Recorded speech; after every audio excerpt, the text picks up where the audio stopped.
Hello, jazz friends. How in the world are you? Tom Manuel here, adjusting the focus on my Keyflex Auto Zoom camera with another episode of Behind the Scenes.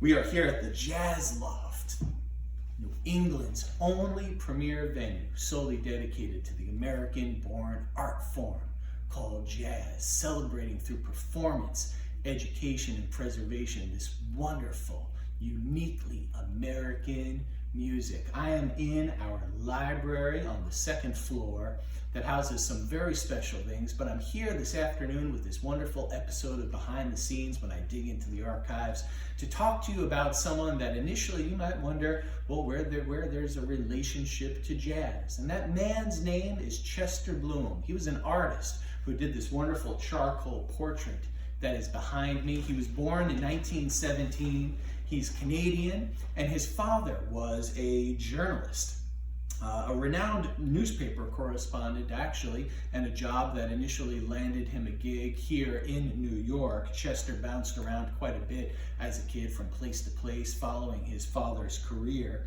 And as an artist, Chester Bloom's first work appeared in pulp magazines from the thrilling publications, such magazines as the Masked Rider Western and the Masked Detective. For those of you that don't know, pulp fiction refers to a genre of rather racy, action-based stories that were published in cheaply printed publications from around 1900 to 1915.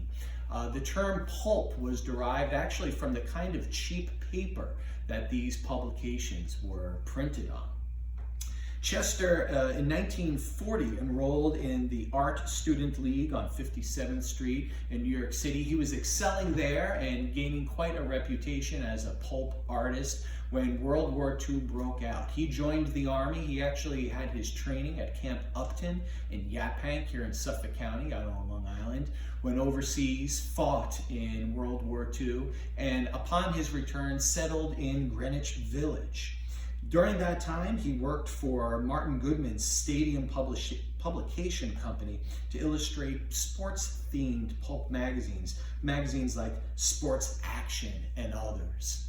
In 1950, the work in the pulp industry ended for Chester Bloom. He actually received a Art Students League Edward G. McDonnell traveling scholarship, and he used that opportunity to go and spend some time in Europe, specifically in Paris, France, in Switzerland, and in Italy. Spent all of that time training as an artist, and upon his return, settled in Greenwich Village, but really remained a very well-known portrait artist.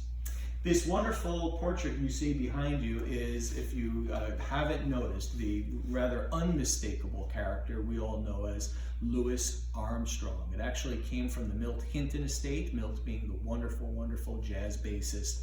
And a wonderful story, I was actually in the process of attempting to unplug some of Milt's period custom recording equipment to transport here for an exhibit at the Jazz Loft.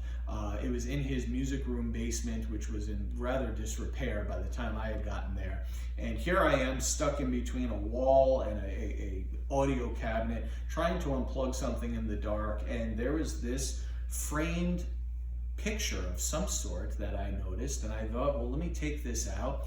And I found in this rather disheveled frame what appeared to be, through dirty glass, a wonderful poster of Louis Armstrong. You can imagine my surprise when I got it home and began to clean it up and restore it and took it out of the frame to discover that it was an original charcoal, and on top of that, the work of the renowned Chester Bloom. I don't know if he and Milt had been friends.